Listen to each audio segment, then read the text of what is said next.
গতকাল রাতটা মধ্যপ্রাচ্যের জন্য স্বাভাবিক কোনো রাত ছিল না। রাত নামার পর থেকে আজ 7ই আগস্ট সকাল পর্যন্ত সেখান থেকে পরপর তিনটে খবর এসেছে। এমন তিনটে খবর যার যে কোনো একটাই একটা গোটা দিনের সবচেয়ে বড় খবর হতে পারত। আর তার মধ্যে ইয়েমেন থেকে যে খবরটা এসেছে সেটা শুনে অনেকেই চমকে উঠেছেন, আমিও উঠেছি। হুতিরা বলছে তারা এমন একটা হামলা চালিয়েছে যাতে অন্তত ৪৫ জন সরকারি সেনা নিহত হয়েছেন। দর্শক বন্ধুরা, আজকের আলোচনায় থাকছে তিনটে বড় বিষয়।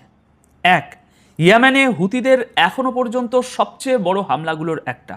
দুই, ইরানের প্রতিরক্ষা মন্ত্রীর এমন একটা দাবি যেটা গোটা দুনিয়ার নজর টানছে। আর তিন, ইরানের ভিতরে মোসাদের নেটওয়ার্ক নিয়ে ইরানের চাঞ্চল্যকর ঘোষণা।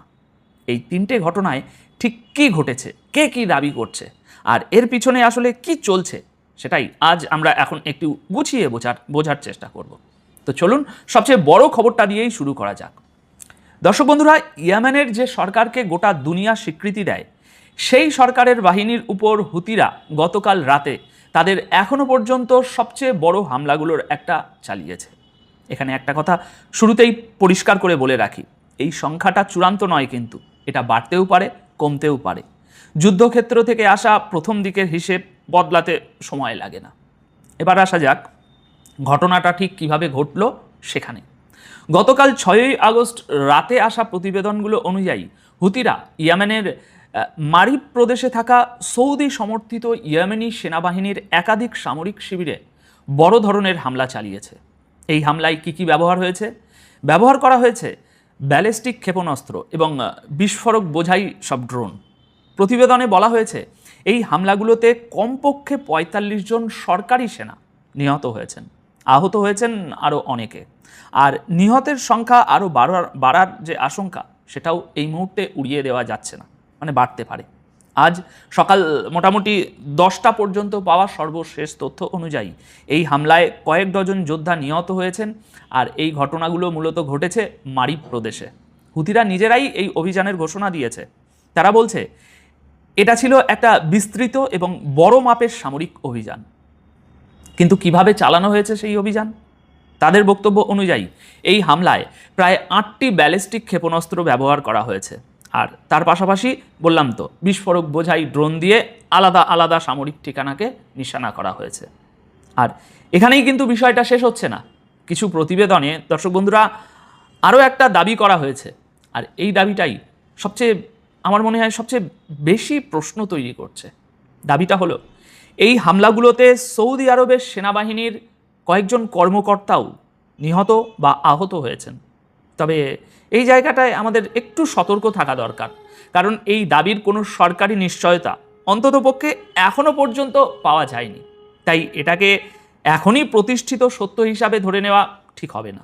কিন্তু বাকি যে অংশটা, অর্থাৎ কয়েক ডজন সেনার মৃত্যু, সেটা নিশ্চিত বলেই জানানো হচ্ছে। এখন প্রশ্ন হচ্ছে, এই ঘটনার গুরুত্বটা ঠিক কোথায়? দেখুন, এটা বুঝতে হলে ইয়েমেনের বাস্তব ছবিটা একবার মনে করিয়ে দেওয়া দরকার, কারণ এটা না বুঝলে এই হামলার যে আসল ওজন, সেই ওজনটাই বোঝা যাবে না। ইয়েমেনে এই মুহূর্তে কার্যত দুটো সরকার চলছে। একটা হলো হুতিদের, আর অন্যটা হলো গোটা দুনিয়ার স্বীকৃত সরকার, যার পিছনে দাঁড়িয়ে আছে প্রধানত সৌদি আরব। আর সৌদি আরব সেখানে নতুন করে এই আজকেই আসেনি, তারা দশকের পর দশক ধরে সেখানে সক্রিয় আছে। অর্থাৎ যাদের উপর এই হামলা হয়েছে তারা কোনো সাধারণ গোষ্ঠী নয়, তারা সেই বাহিনী যাকে আন্তর্জাতিকভাবে ইয়েমেনের বৈধ সেনাবাহিনী বলে মানা হয়।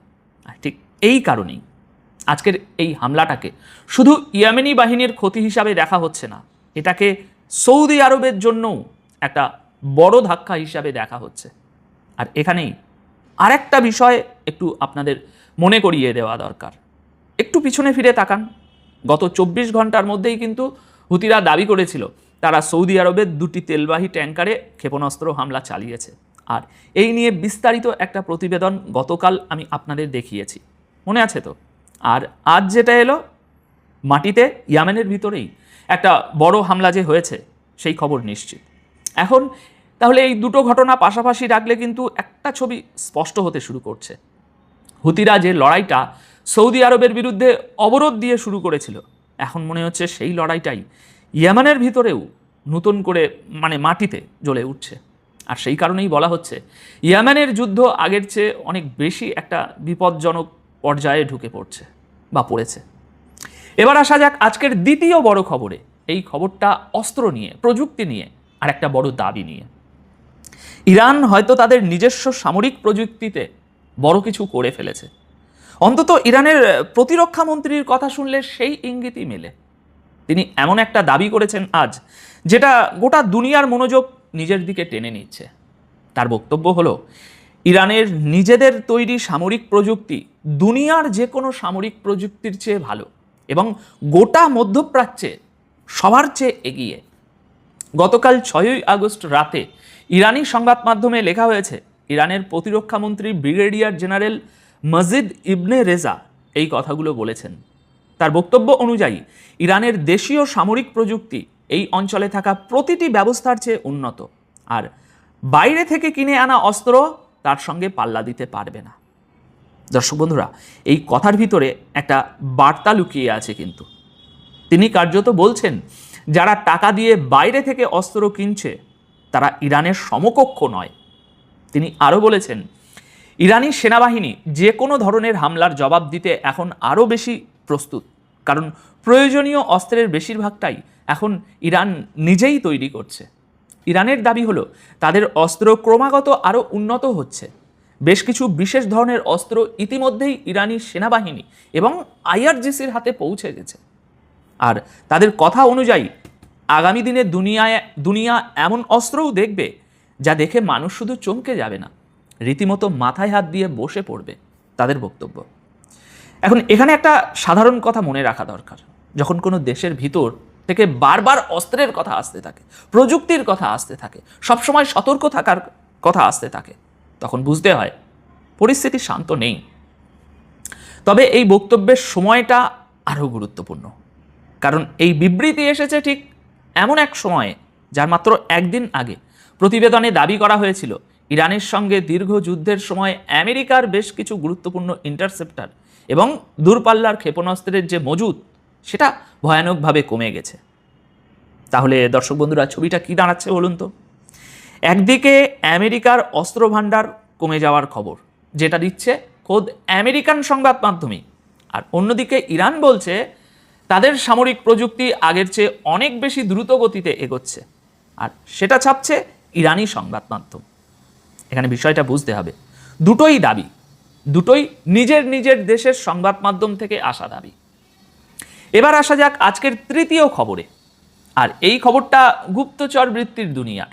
ইরান দাবি করছে তারা মোসাদের একটা গোটা নেটওয়ার্কের ঘাড়ে চেপে বসেছে, একসঙ্গে 21 জনকে তুলে এনেছে, আর এখন তাদের কাছ থেকে মোসাদের গোটা নেটওয়ার্ক আর পরিকল্পনার কথা এক এক করে বের করা হচ্ছে। মোসাদের এই নেটওয়ার্কের উপর অভিযানের খবর এসছে দর্শক বন্ধুরা গতকাল 6ই আগস্ট, আর এই খবর দিয়েছে ইরানি সংবাদ মাধ্যম নিজেই। ইরানের গোয়েন্দা মন্ত্রণালয় জানিয়েছে, কেরমান প্রদেশে 21 জনকে গ্রেপ্তার করা হয়েছে।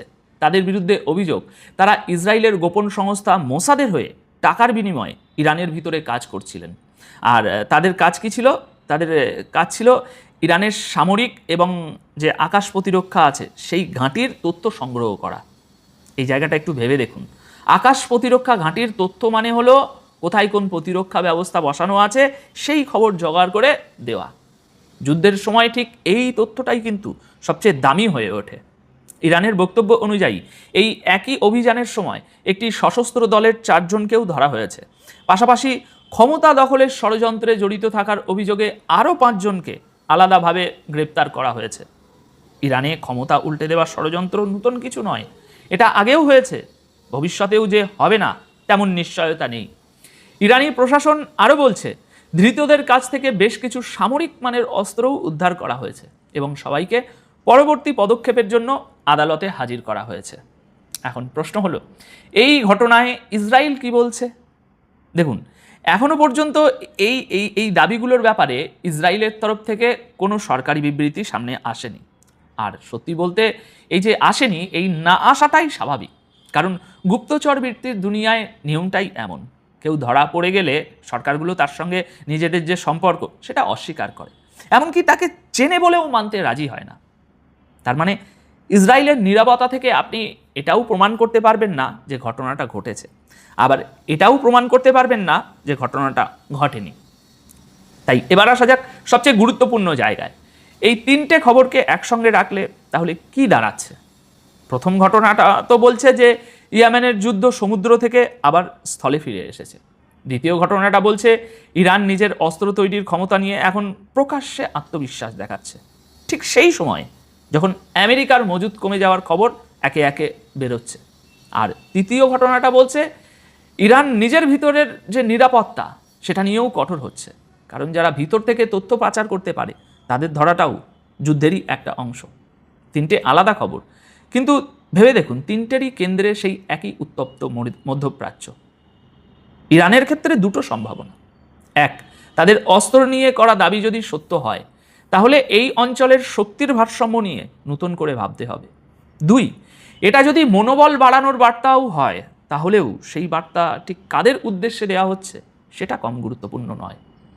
আপনাদের সকলকে অসংখ্য ধন্যবাদ। ভালো থাকবেন, সুস্থ থাকবেন।